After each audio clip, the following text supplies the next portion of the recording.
Hello, my name is Jack. I'm your guide today. Please keep your head, hands, feet, elbows, cameras inside the trolley, please. We're at 6,200 feet here. We get about 5 inches of rain a year, plus 6 to 8 feet of snow a year.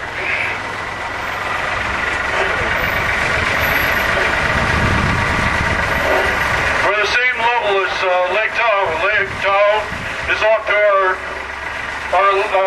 up to the west, which is on our left over there. If you look up at the building up on top of the hill, it's Piper's Opera House. That's the third opera house that was built in Virginia City. The first two burnt down. Now there was several people that performed here, like Lily Langtree, Lotta Crabtree, and Aaron Booth. If you look to the right, you'll see the Silver Queen Museum and Hotel. In there's a painting of a woman. The painting is 18 feet high. It has 3,261 silver dollars in there. Plus it's got $20 gold pieces for her belt. It's a tribute to the gold and silver that came out of Virginia City. Now Virginia City got its name by a gentleman that was walking home that was here from Virginia City. Excuse me, from here from the state of Virginia.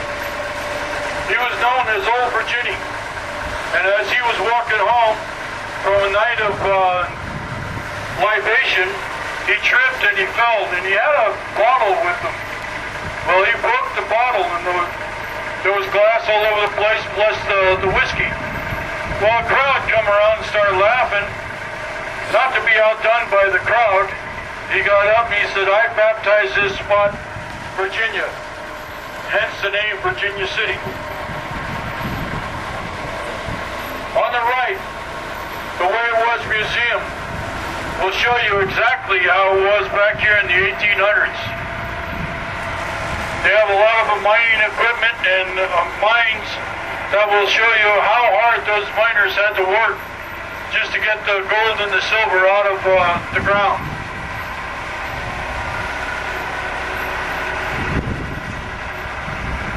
Now in 1849, in the gold rush in California, started the store of everybody in the country coming out to California through the Sierras. Well, one of the roads that they used to travel was down by the Carson River. And the gentlemen would stop from time to time and get out and check out their panning techniques.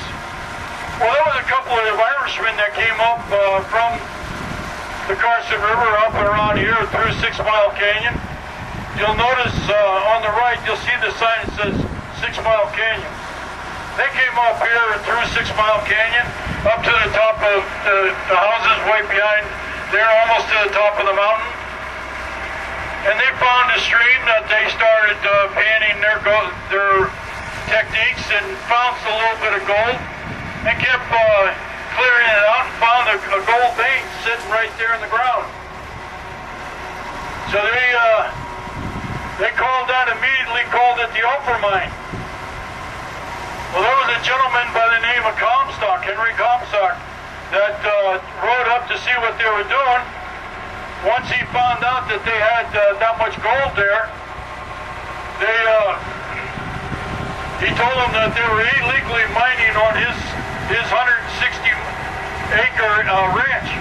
Well, he didn't own that ranch, he didn't own anything.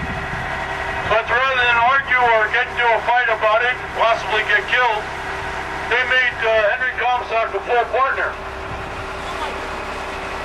Henry Comstock talked about finding everything up here that they actually named it the Comstock Lode. If you look out to our right, you'll see the Silver Terrace graveyard. There's a lot of history in that graveyard, and you're welcome to go on and go through it. Now out there were several different sections. There was a Catholic section. There was a Protestant section. There was a Masonic, Knights of Pythias, a railroad section, a fireman section, a miners section, and even an Irish section.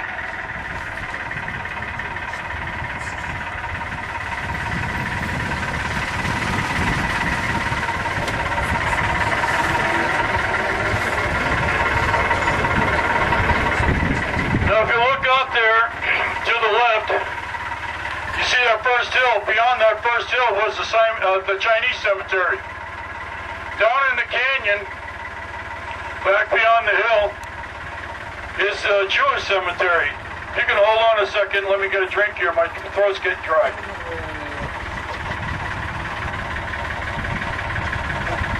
The Jewish section is still maintained by the synagogue in Reno.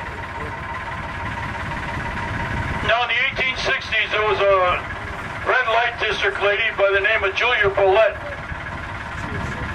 Now she was pretty famous, and all the firemen and everybody in town really liked her. When she passed away, the firemen wanted to bury her out here, and the women of the town said no. She was not going to be buried out here. Well, the firemen wanted her in their section, and they lost on that also.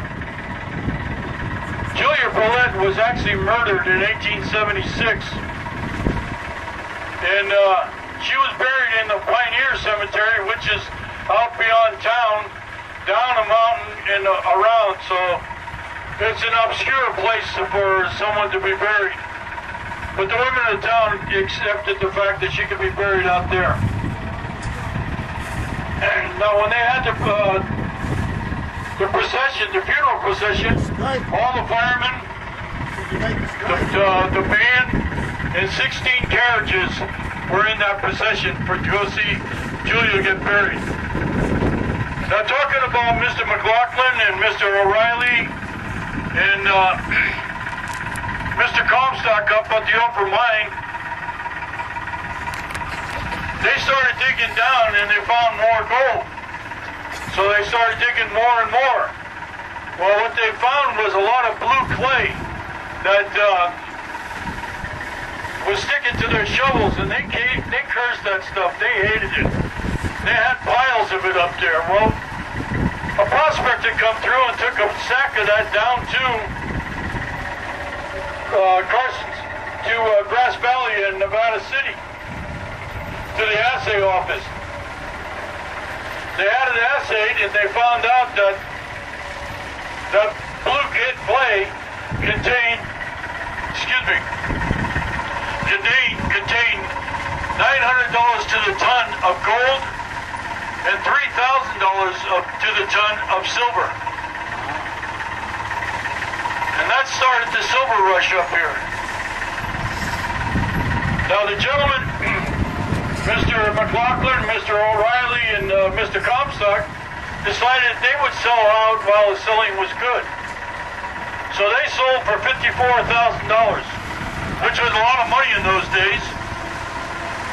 But later on they found out that the mine actually produced $10 million of gold and silver. Now one of the persons that bought into the Ophir mine was a gentleman by the name of George Hurst. Now George Hurst was the father of William Randolph Hearst, and that was the start of the Hearst fortune. William Randolph Hearst, you know, built the castle, Hearst Castle, down in San Simeon, California.